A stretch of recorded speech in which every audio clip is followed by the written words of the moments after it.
What's up? This is Deep Shot Garry. Welcome, CFB Only. I was kind of just talking to myself for a little bit there. I thought I had went live. Apparently I did not go live, but I'm live now. So, welcome to CFB Only episode 3.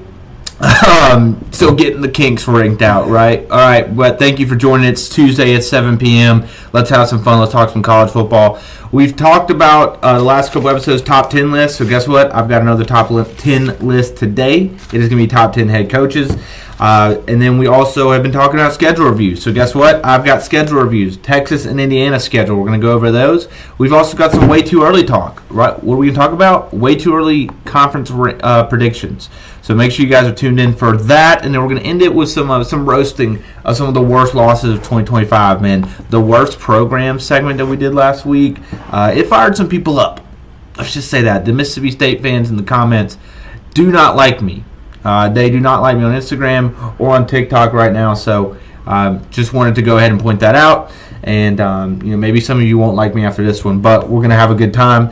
Before we get into and doing all of that, as always, just want to ask you guys, follow the Deep Shot Instagram and TikTok. Almost at 3,100 followers on Instagram, getting to about 1,500 on TikTok. Make sure you subscribe on YouTube as well. If you're here in the chat, let's have some fun. Let's talk some ball. And we'll go ahead and get started here in just a second. So the first list is going to be top 10 head coaches in college football today. So obviously the first two lists I've done of top 10s, they haven't really got a lot of backlash. Like there hasn't been a lot of people coming under my throats or, really, being mean in the comment sections the way they're being mean in the comment sections when it comes to calling Mississippi State the team that never has the least amount of wins in SEC football ever. The worst program in the SEC. Apparently, that doesn't sit right with people because they've actually won 10 games twice ever.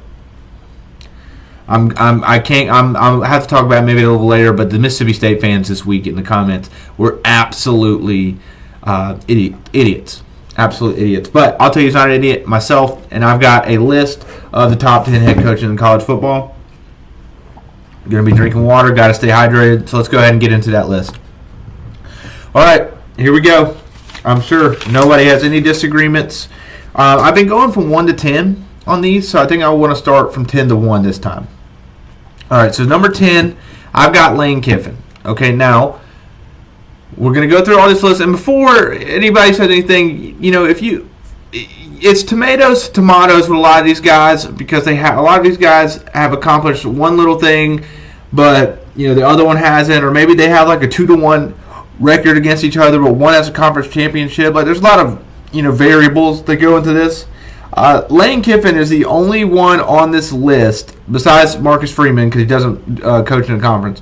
But Lane Kiffin is the only one in here without a Power 4 conference championship. Lane Kiffin is 116-53 all time, 69% completion or 69% winning percentage. Number very fitting for Lane Kiffin. At Ole Miss, he was 55-19. So he's never won a SEC championship when he was at Tennessee. All right, Ole Miss. He never won one with USC. He's won a couple with FAU when he was in the Conference USA. I'm guessing Sun Belt, Conference USA, American. Not sure what FAU. I'm not sure if they were. May not know ball there. You may have caught me on a bad time, but I've got Lane Kiffin ranked at number 10. It's hard to put him against some of these head coaches that have won conference championships at the big boy level.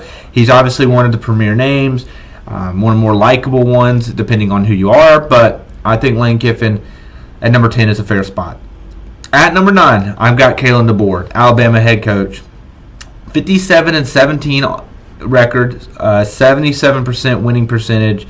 He was 25-3 at Washington, and he's 20-8 so far at Bama. So had a lot easier road there in the Pac-12. He obviously had a natty appearance when he was at Washington. He had a Pac-12 championship at Washington. He hasn't done, it's necessarily too bad at Alabama if Alabama's name was, Mississippi State. But their name's Alabama, so they're kind of expecting a little bit more. But all in all, I think just the fact that this year they didn't have any run game, like you kind of look at him like, is he kind of like just an offensive mind that doesn't know how to play tough, physical football. He doesn't get his guys to do that. You think about his teams with Washington and Penix, and when they played Michigan National Championship, and they kind of got moseyed down real hard by physical teams. Does he need to be a little more physical with his recruiting, with his approach and the way he plays the game? Those are just things you kind of question about him. But he's really good in clutch situations. You look at all of his one possession wins. He's a good head coach. They're all good head coaches, okay? So I'm not going to sit here and dog any of these head coaches. I'm not doing that today, okay? That's not what I'm doing. The only people I'm dogging are Mississippi State fans. But I do think that Kalen DeBoer has a lot of climbing up the ladder to do to be one of the premier head coaches. I think maybe 2 years ago when he got the Alabama head coaching job, people were thinking of him like that. I think it's shown that, it's a little tough. 2 years in, Alabama doesn't have an SEC championship, didn't even play for one 2 years ago, so he's still got to climb the ladder a little bit. He's made a national championship, and that's all great, but he's still got to climb the ladder a little bit, in my opinion. Number 8, you got Dabo Swinney. Look, maybe nowadays, like right now, he's not, seen as one of the better head coaches right now just because of how things have gone. But when you look at the stats, people, 187 and 53 all time, so that's 78% winning percentage. 18 years as a head coach at Clemson. Only 5 of those years has he not won 10 games. He's got 2 national championships, and this is crazy, but he's won 9 ACC championships. So 1, 2, 3, you know how to count to 9, right?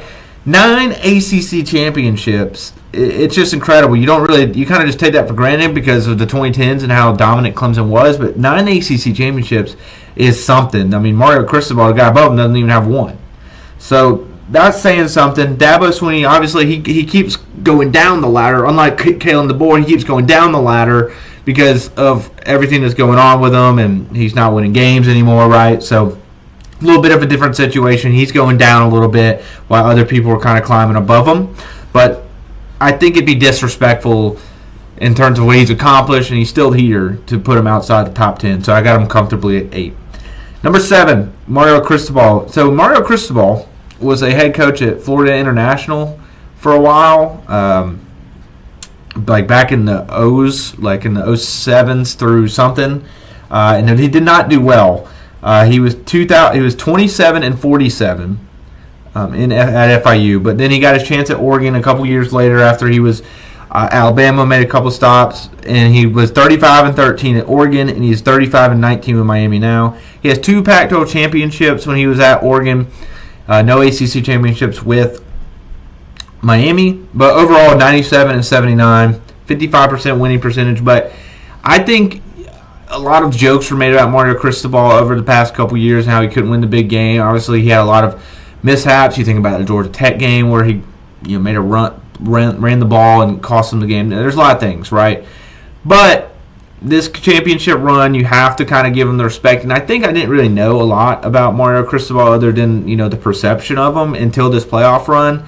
Guy's just he's got like an attitude to him, I don't fuck with me attitude. And I know everybody saw the clip last night of Mario Cristobal and Kirby Smart going at each other, the Steve Spurrier Award, Coaches Award or whatever it was. But I think Mario Cristobal is a really good coach, and he almost had a chance in the national championship, and it would have really cemented him probably in the top 5 here.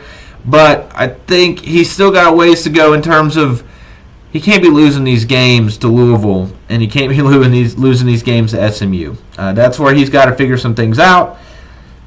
So we're going to keep him down there at 7. Steve Sarkisian at number 6. Sip of water at number 6 as well.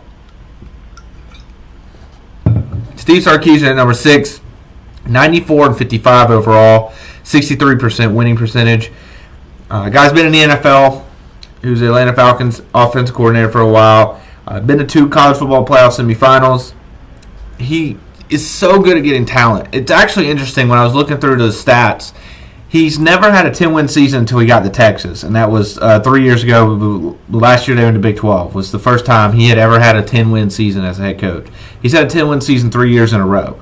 So he's kind of peaking, right? Like he's doing the best he's ever done. But he's always been a really good head coach, right? Like he had stints at Washington, USC. So, and then obviously, like I mentioned, with the Falcons in Atlanta. And he's just going this way. And the way he gets talent, and I know Texas is a great, location because you can have all this money and get all this talent. But the way he's going at it and the way people want to play for him, because everyone can get in these bidding wars, but he does seem to have an act for getting some of the best talent. And I think that's a real big trait in the coaching. And look, he is Georgia, like if he could beat Georgia, who knows where they would be right now, right? And he's lost to teams like Mississippi State, oh my God, I've been sitting here roasting, talking about Mississippi State too much. But he's lost teams like Ohio State. He has the blemish against Florida, but it's like Ohio State and Georgia. The last couple years are the only two teams he lost to besides Florida. Think about that. 2024, he lost to Ohio State and Georgia twice. And then this year, he lost to Ohio State and Georgia and Florida. So, he's right there. He is right there. You know what I mean? Even with the struggles they had this season. So, I got Steve Sarkisian at number 6.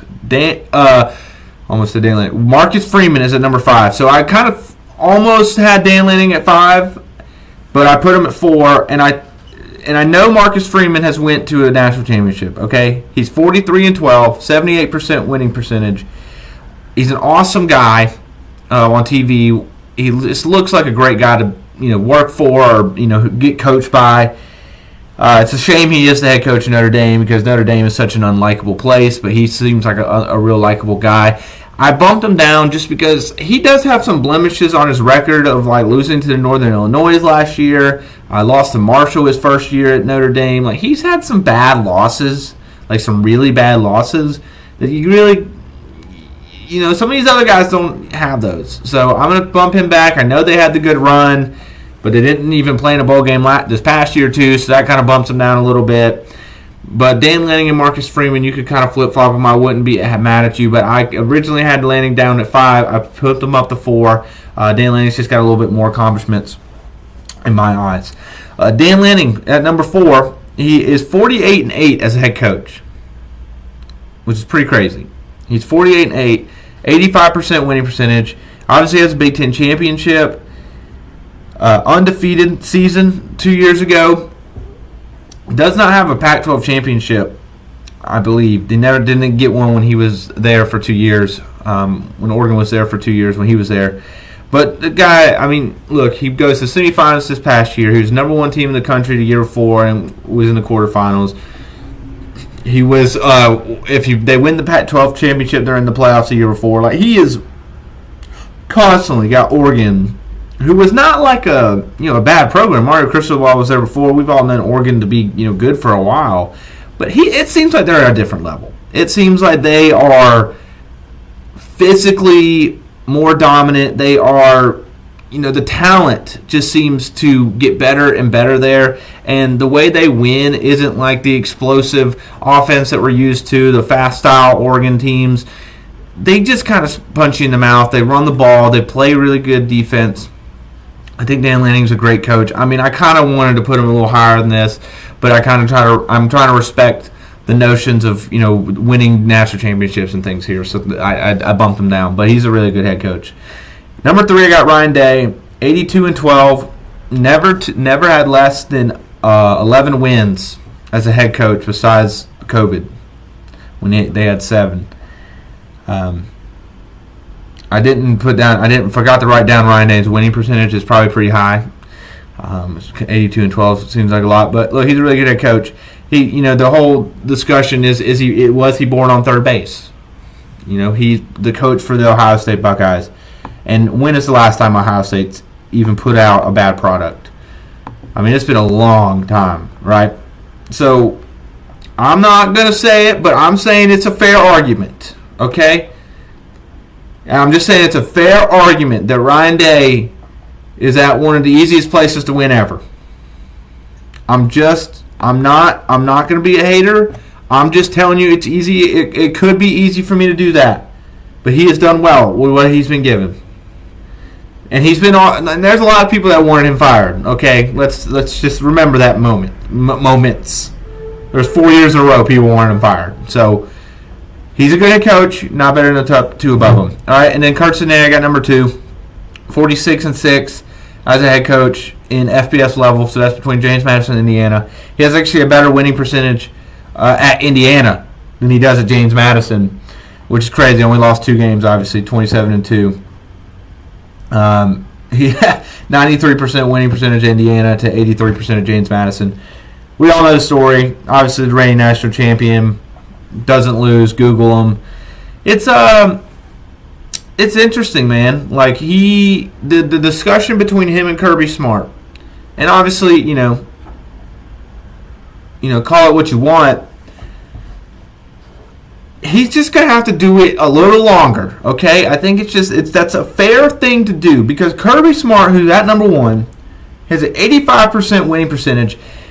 And look at this: out of all coaches who have been head coaches for 10 years or longer in the history of college football, Kirby Smart has the 4th best winning percentage all time. 4th. So before you come over here and you get on your high horse about Kirk Cincinnati and, you know, this guy's, he did it, he's done something we've never seen before, which is true. He did something we have never seen before with the way Indiana was losing. I'm talking about Indiana's schedule a little bit. You'll see what I mean. I mean, there's a lot of teams that have just beaten up on Indiana for a long time. What Kirk Cincinnati did was very impressive, yes. But people don't give Kirby Smart enough credit for what happened. Yes, Georgia was not a dumpster fire program when Kirby Smart took over, but no one took Georgia serious. No one took them serious. It was like Georgia lived on the 2012 we almost beat Bama game and 2007 when a lot of people thought that when we beat Hawaii in the Sugar Bowl, we should have had a chance for a national championship.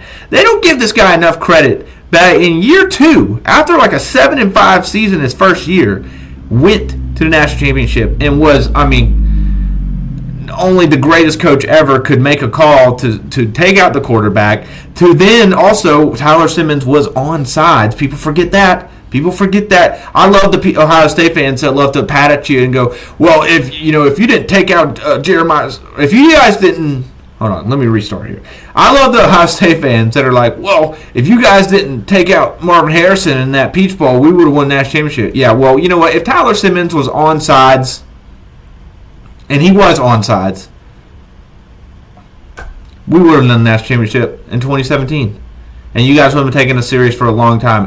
But Kirby Smart, even after that, year after year after year, was having his teams, and some of those teams weren't that good. The Jake Fromm second, third year teams weren't that good. You know, the 2020 wasn't that good, and he just kept building.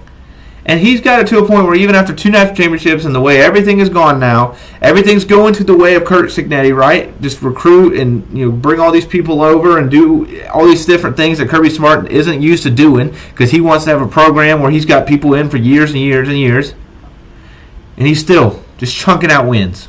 Just chunking out SEC championships. So, yes, it's been a tough, 2 years in terms of the postseason after that. I think you could say last year, it's tough to put it on a guy starting his first game ever. This year, really no excuses, but, hey, I'm going to need Kirk Cincinnati to do it one more time. Or I'm going to need Kirby to come down a little bit before I give him the reins. So, there we go. That's my top 10 head coaches. All right, we're going to talk about Texas's 2026 schedule. Down South Media. Dabo is definitely not worth the top 10 coach. Guy is more wash than a sink. I love that quote, first of all. A guy is more washed than a sink. Look, you got to give respect if you weren't here for it. I mean, come on. 78% winning percentage. 2 national championships. I would say for right now, if we're looking at pound for pound right now where everything is, yes, there's probably 10 you could put above them.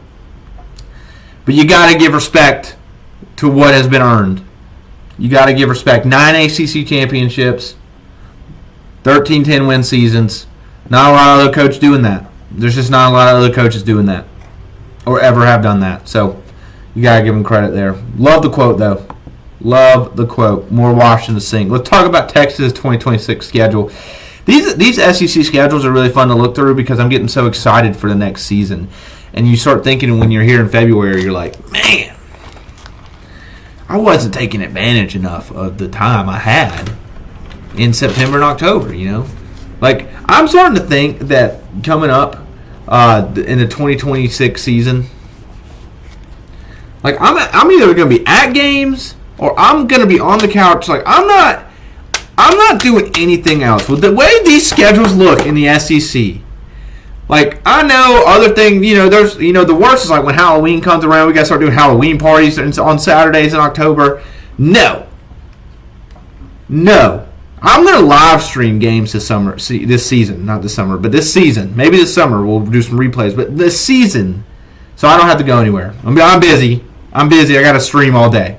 That might be the plan because Texas's 2026 schedule, the SEC schedule in general in 2026 is something to be amazed at. Jonathan, it's a body of work. Down South Media, it's a body of work of the top 10 head coaches. It's a body of work. Here we go. Texas's 2026 schedule. Obviously, you got to play Texas State week 1, right? You've got to play Texas State. All right? Everybody's got to play their Sun Belt games. Week 2, Ohio State at home. We talked about this a couple weeks ago when we did the Ohio State schedule preview. Obviously, I've said this before. I think this is a night game because it's going to be at Texas. SEC is going to give Texas a big chance to, be premier game. I also think it's also huge that they're playing this game in week 2 instead of week 1, so both teams can be a little tuned up. They can get a little practice game in before they have to play their big game, unlike week 1 last year where they don't know what they're getting, new quarterbacks and everything. They're both going to have the quarterbacks back. I think this is a better situation for both programs. We've talked about this game a little bit. The more and more I look at Texas, man, I think they're going to be really good. I do. I had Arch Manning as my number 2 quarterback last week. I think that, not enough people are talking about Will Muschamp going to Texas. Not enough people are talking about it. I know Down South Media might be talking about it. Then Will Muschamp to Texas. All right, UTSA, week 3. That's props to them for playing 2 Texas teams in their out-of-conference schedule. Props to them.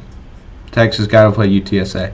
All right, let's talk about the fun run here of the SEC schedule. Week 4, Texas goes to Tennessee. This is the first time Texas and Tennessee have played since 1969. Wow. And this is a big week in the SEC. If you haven't looked at week 4 in the SEC, check it out. It is absolutely loaded. But this is going to be a fun week at Tennessee. Who knows? This could be a noon game, 3:30. I'm telling you, look at the slate. I don't know, depending on what's going on, what time this game will be. But this is a really exciting game because it's UT versus UT, right? These two teams, these two fan bases, some of the worst fan bases you'll ever meet in terms of how prideful they are to have never really done or haven't done anything in a long time. Let's say that. This will be a fun one. The amount of orange in that stadium and on that field is going to be insane. It's going to be insane. Burnt versus gaudy orange. Oh, can't wait. Can't wait, man. I'm telling you. Look at the schedule. Look at this schedule. And go look at some of these schedules, dude. You want to get amped up? You want to get a little you know what down there? Go look at these schedules. All right. Week 5, bye week. Early bye week. Okay, remember, we only got one bye week this season. So Texas has got an early one. I'm interested to see how that's going to play out for a lot of teams. Having an early bye week versus a late bye week, that type of thing. But they got it in week 5, early, before they go on their big stretch. And then they come out with Oklahoma in the Red River rivalry. Said that right, first try. 2-0 in this game, Texas is, since they both came to the SEC. Neither have been close. I don't think Texas or Oklahoma's even scored a touchdown in the 2 games that they've played. I'm just thinking this would be a really fun game to go to. If I ever get a chance, if I'm ever famous enough, this would be a really fun one. Oklahoma's going to have a bye week on this one too. I would assume this is the biggest game for both of them. It's the Red River rivalry. Got it right again. But, look, I think that's going to be an interesting one to see where both are because Week 4, Texas is playing at Tennessee. I know Georgia's playing, or Oklahoma's playing Georgia in Week 4. So where are they both going to be after, going on 2 road games and then having a bye week and then coming back for a big rivalry game before the huge stretch of the season? It's going to be interesting. Week 7, they got Florida. 3rd year in a row, they're playing Florida. Obviously got to get payback from last year when Florida basically ruined their whole chance to go to the college football playoff. Texas's chance, not Florida's chance. Here we go. Focused after rivalry. That's what I put down, question mark. Is Texas going to be a little too amped up after their win versus Oklahoma, or are they going to be ready to go against Florida? I would assume they'll be ready to go. They lost to this team last year in embarrassing fashion, and Florida was one of the worst teams out there. So I think they'll be ready to go again, Week 7 against Florida. Week 8, Ole Miss. Texas Ole Miss. Now, I know maybe this game lost a little lumber because of, Lane Kiffin's not at Ole Miss right now. But Trinidad Chambliss is back at Ole Miss, okay? So let's just start, getting excited again, right? Keywan Lacey's back. This is going to be fun. I'm telling you, this is going to be fun. The last time these two teams played, 2012 and 2013, there was a home-and-home. Texas won in Oxford, and then Ole Miss went and won in Texas. Bo Wallace was the quarterback for Ole Miss. Case McCoy came into the game for Texas. Mac Brown was the head coach at Texas, and Hugh Freeze was the head coach at Ole Miss the last time Texas and Ole Miss played. That'll be fun in Texas. Wow. Man, dude. So the first 2 years in the SEC, if you didn't know, they had a schedule in 2024 for a conference schedule, and then in 2025 they just played the exact same conference schedule that you had the year before, but they switched to home and homes. Now we finally started switching things up, and we got 9 games. So these games just get more exciting. I'm telling you, I love it. I'm getting excited. I'm telling you, bricked up looking at these schedules. Okay, it's a totally different story when I look at Indiana's, though. I'll tell you that. This is a sneak preview. It is a totally different story looking at Indiana's schedule versus looking at Texas' schedule.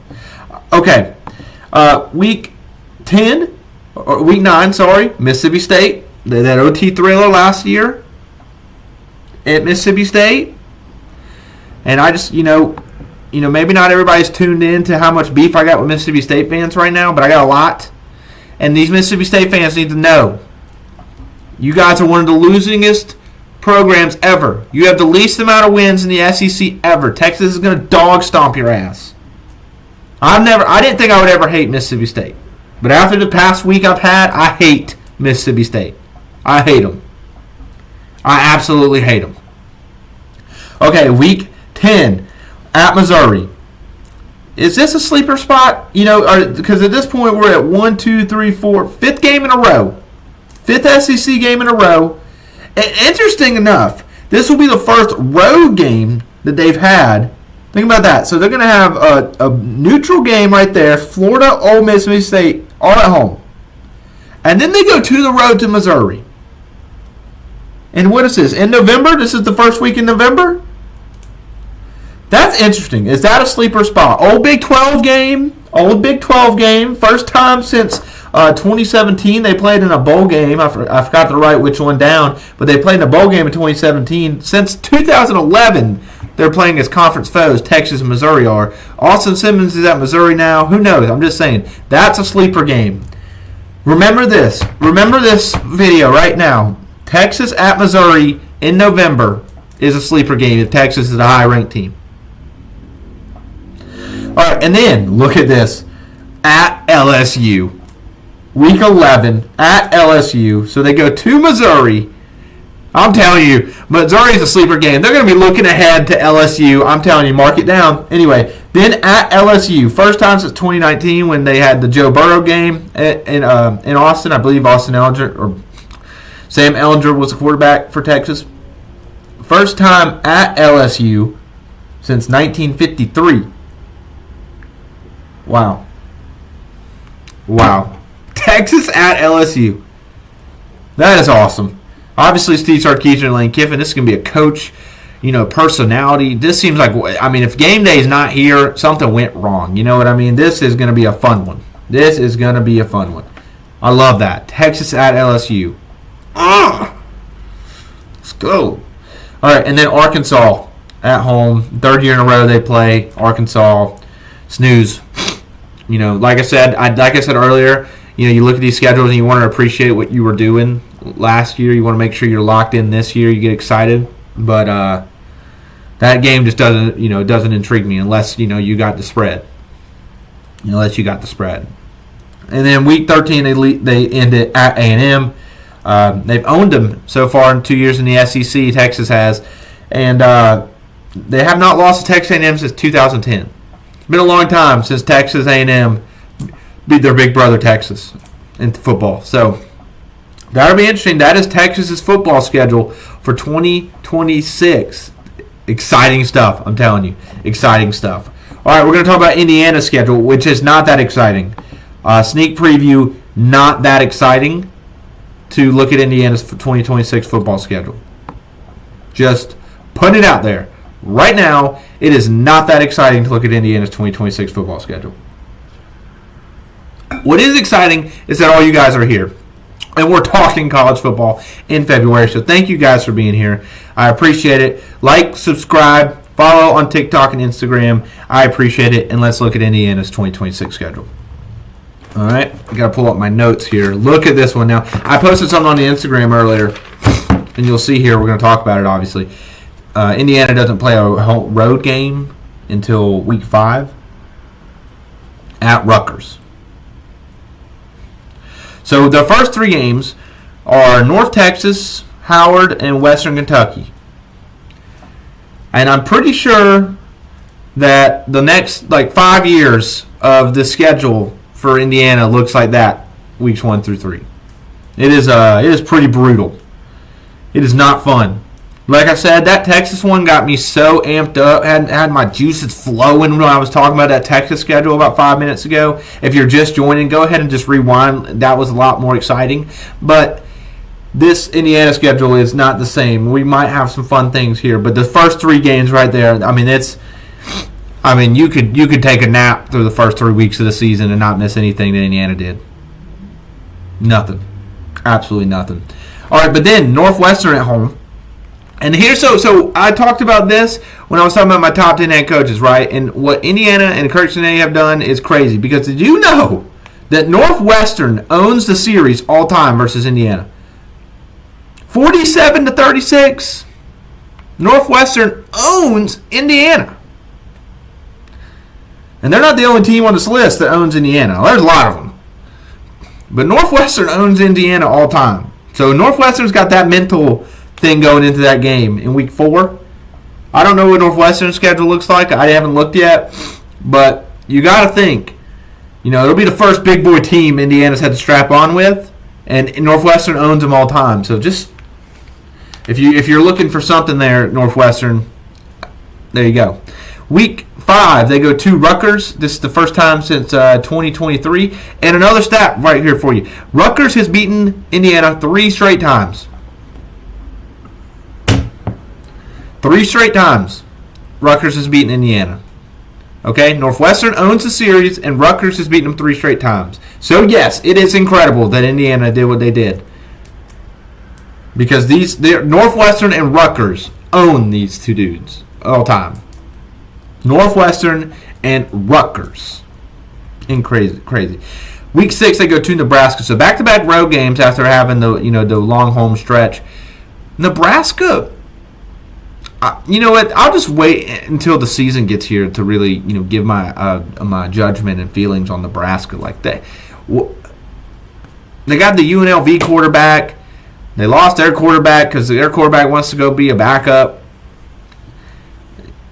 Matt Rule's a cornball. He's a corn husker, I guess you could say that. But I just I don't really know how I feel about Nebraska. So I don't really know what else to say. I think Indiana will beat Nebraska. And then they got Ohio State in week 7. First, look at this schedule though. This is the first real game that Indiana's going to play. And it's in what does that day say? October 17th? They don't have to play a real game until October 17th. I mean, they're gonna go on this winning streak. So let's say they won 16 games this year. So that means they're going to get to 22 wins in a row. 22 wins in a row. Indiana's going to be at when they go into this Ohio State game. Obviously, and that's another thing. Indiana could probably walk. I mean, they could not even speed walk. I mean, they could crawl to this game and not show anything offensively. They could have all this whole playbook they didn't have to bring out. They could be. I mean, they won't even sweat. There won't even be a drop coming down their face. That's what she said. There won't be a drop of sweat coming down their face when they enter this game in Week 7 against Ohio State. Now, on Ohio State, on the other hand, they're going to have played Texas and Iowa. I believe at Texas and at Iowa before they've played this game. So who do you think that works out for better, right? Ohio State or Indiana? Like, do you think Ohio State being tested is good for them, or do you think Indiana just having all that? Probably. I mean, there's probably going to be everybody on the team is healthy. You would think, right? Just a thought. Just a thought. And then they go to Michigan after that. So that's where it gets interesting, right? So they have three of four road games here.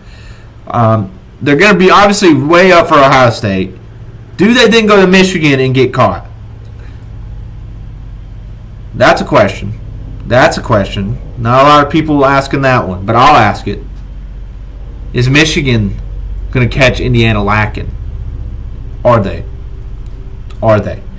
And then Week 9, they go. They host Minnesota. Another one right here. Minnesota owns Indiana. They own the series 40-26 all time. Indiana has not beaten Minnesota since 2007. Indiana has not beaten Minnesota since 2007. I'm trying to do it. That's just not going to work. But they have not beaten Minnesota since 2007. So just a quick recap to this schedule right here. Northwestern owns the series all time against Indiana, 47-36. Rutgers has beaten Indiana 3 straight times. And Minnesota owns it 40-26 against Indiana, and Indiana hasn't beat them since 2007. And that's the team that just won the national championship and went undefeated. Now they've got a bye week after this game. So a late bye week. Obviously, we said earlier that Texas had an early bye week, like Week 5. I mean, now it's Week 10 when Indiana gets theirs. So which one do you like there? Do you like that? Do you like a late bye week or an early bye week? I don't know. It's interesting. Interesting to me. I kind of want it split down the middle, if I had to pick, like 6 by 6. I don't know if I want a stretch of 9 games. I don't know about that. And then they have USC. First time since 1982. These two teams have played. USC has won all 4 of the games before. It's not that surprising. But Big Ten game. First time they've ever played as Big Ten opponents. Is USC a sneaky Big Ten team? I don't know. That's a discussion for a different day. This is interesting, though. I mean, if this was a bye game, if this was a road game after a bye week, it'd be something to talk about. But it's a home game after a bye week. I don't know. It'll be interesting to see where Indiana's at this point in the season. And then they go to Washington, and that's a late West Coast trip in November. How does that affect the team before their biggest rivalry game against Purdue? Which, I mean, I said last week, worst program in college football is Purdue. So that game, I'm going to go pencil that one in. Indiana beats Purdue 2026. Only the boldest of takes here. Only the boldest of takes.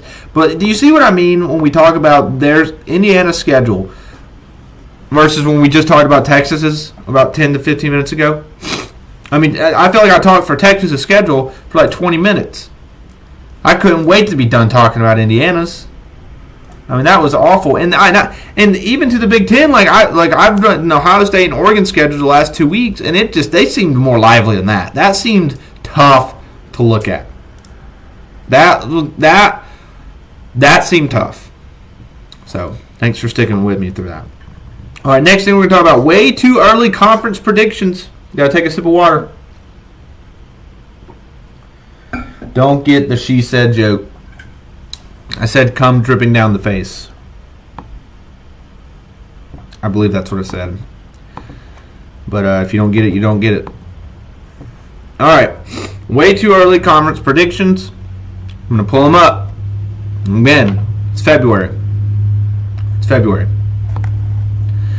Way too early conference championship predictions. Now, I've got the conference winner beating who I think they're going to be in the conference championship. I've got the Power 4 conferences only listed here in a couple of reasons. Number one, SEC. I'll start there. I've got Georgia over Texas. Not a secret. But I've said it before. Georgia's got their quarterback coming back. They're going to have a really experienced offensive line. I believe the defense is going to be even nastier. You saw it peak at the end of the year last year, and it's going to peak again. And it's going to have a full offseason ready to go. KJ Bolden, Ellis Robinson, Chris Cole. Pending his his $26 fine speeding charge he got. Hopefully he's still on the team after that. Elijah Griffin, guys like that. We're stacked all around the team. Really excited to see what Georgia does. And Texas, the team I just kind of reviewed. Look, when you're looking at those SEC schedules, they don't play each other this year, so that's one reason you could pick them both to go in there. They don't have to play each other. But Texas, same reason. They're bringing back the quarterback. They've got another year of experience behind the offensive line, which was a young one. And I just think Texas kind of has to get here. They kind of have to get to this point, right? Steve Sarkisian's got to be under a lot of pressure. Georgia expects to be here. Okay? Georgia expects it. They won the SEC twice in a row the last 2 years. So they expect to be back in this game. Texas needs to get back in this game. And Georgia just owns Texas. So that's why we're going to say Georgia beats Texas. Right now, on February 24th, we're predicting... sorry, I got distracted by the chat. February 24th, we're protecting Georgia to beat Texas in the SEC championship. A Big Ten championship, I got Ohio State over Indiana. Obviously, this is going to be a rematch over the regular season that I mentioned a little bit earlier. And here's a hot take. I think Ohio State wins both of those games. The one in the regular season and this one. And I think Indiana gets back to the conference championship because their schedule behind Ohio State is nothing. It's dog water. And I think Ohio State may lose a game or two. We've talked about their conference schedule. They play Texas, but they also kind of play USC. They play Oregon. They obviously play Indiana. They've got some tough games. So I think the concept that Ohio State has to beat Indiana in the regular season is absolute because their schedule is a little bit tougher. And I think maybe they'll get to the conference championship and win again. They have to be in the regular season and conference championship. I'm guessing they do both. They'll be battle tested. I've mentioned their schedule comparative to Indiana's. These are two best coaches in the conference. I think outside of these two teams, obviously you have to watch Oregon, right? And I don't know if you guys have looked at Penn State's schedule. Obviously, first-year head coach out there. But Penn State doesn't play anybody. They play nobody. So they could have a chance. If they're going to resurrect the whole thing, Penn State could come back and win this. All right, for the ACC, I got Miami beating SMU. Look, if Miami does not win the ACC this year, they're never going to win the ACC. They're never going to win the ACC. So they have to win the ACC now if they're going to win it. And there's really it's hard to look around the ACC and think that anybody besides Miami's going to win it. But they have to win it. They have to. And I'm picking them to play SMU. SMU doesn't play Miami in the regular season. So that's one reason. SMU also doesn't play a lot of the heavy ACC teams, which, I guess you can't really predict those right now. But they play Louisville in week 3. So that'll be a big game, I think, to decide who's going to be one of the top runners in the ACC. But I know they don't play Georgia Tech. They don't play Pittsburgh. Some of those teams on the top of your head that you think were towards the top last year, they don't play those teams. So I'm going to pick SMU, Kevin Jennings. Obviously, they've been at the top. They had a chance to go to the ACC championship last year. So I'm going to give them a chance there. And then I got the Big 12 right now. I got Texas Tech beating Utah. If you have anything other than Texas Tech winning the Big 12, I just don't take you serious. Right now, you could say BYU is a team that could get in there. But Devin Dampier is coming back for Utah. Their head coach that's been there is kind of been in the waiting, for this job. So Kyle Whittingham leaving, yeah, it's a little tough, but that was kind of expected. It wasn't like he left for Michigan. He already left, and then the Michigan job became available. So I don't really think of it that way in terms of they lost their head coach. Utah was really close last year. I think obviously the BYU game is probably really what cost them. And at the end of the day, I think obviously the Texas Tech game as well. But I think Utah is going to be the most physical team in the Big 12 behind Texas Tech. BYU obviously is dealing with just losing their number one receiver. 2 years in a row, they got some problems going on over there with the honor code for the Mormons. So difficult decisions. But yeah, it's February. You don't take these into too much of account. But those are my way too early predictions for the conference championships. And then before we get out of here, worst losses of 2025. Worst losses of 2025. So we just predicted 2026. We looked at the schedule in 2026. I just want to laugh a little bit, go down memory lane with you people, and just talk about some of the worst losses of 2025. It's been a month, about a month since the season ended, a little over it. So let's reminisce on 2025, okay? Here we go. This first game. Oh, who remembers this one? Who remembers this one? When South Florida went into Gainesville and broke the hearts in the lives of Caleb Spear. I mean, I remember Caleb Spear saying Florida was going to, they were going to win 9 games. They were going to have a chance to make it to playoffs. DJ Lagway was going to do this and that. And then boom, this game happened. And you look at the stats. It really wasn't that much of a difference. And that's the problem. That was the problem, right? There's not much of a difference between South Florida and Florida, physically and statistically. And that just said it all for the rest of the season. Florida got absolutely embarrassed, and it did not stop there. It did not stop there for Florida. It got worse and worse. But they did end up firing Billy Napier, so good for them there. All right, number 2. This one, the demise of James Franklin. The fall of James Franklin right here. This was the one. Obviously, they lost to Oregon the week before. Then they go West Coast, and they absolutely get dog stomped. And this, look at the box score, people. Look at the box score in this. UCLA was winning this game 27-7 at halftime. And Penn State had to make a run. Penn State had to make a run to make this game this close. And UCLA, this was their second or their first win of the season, and they only won 2 more games after that. They were 3-9. This was it. This is the game that got James Franklin fired. One of the worst. You can't debate it. It's got to be one of the worst losses of the season. Here we go. Next one. Syracuse over Clemson. Oh, this was where you knew Clemson was screwed, right? This is where, and the crazy thing about this, and yes, Syracuse did lose Steve Angeli, their quarterback, the rest of the season after this one. But Syracuse didn't win another game after this. And this is where you kind of knew Clemson's season was cooked, because it was, they got their asses whipped by Syracuse. Okay? And yes, Syracuse's quarterback went down. Syracuse wasn't going to be that great of a team with the quarterback, okay? Admittedly, they probably were only going to win max 8 games. Max. But no, this was awful. This was the demise. This time the last was, the only reason Dabo Swinney is still employed is because he's won national championships, and he's you got to give him the credit for that. But James Franklin was not so lucky on the other side with Penn State, but that was a pretty bad loss. That was the one where you knew, okay, this is it for Clemson. Clemson's not winning anything this year. I remember the graphic. It was them, UCLA, and Virginia Tech were the only teams to not score 17 points or not lead for in the first half. I can't remember. I'm not going to try to act too. Here we go.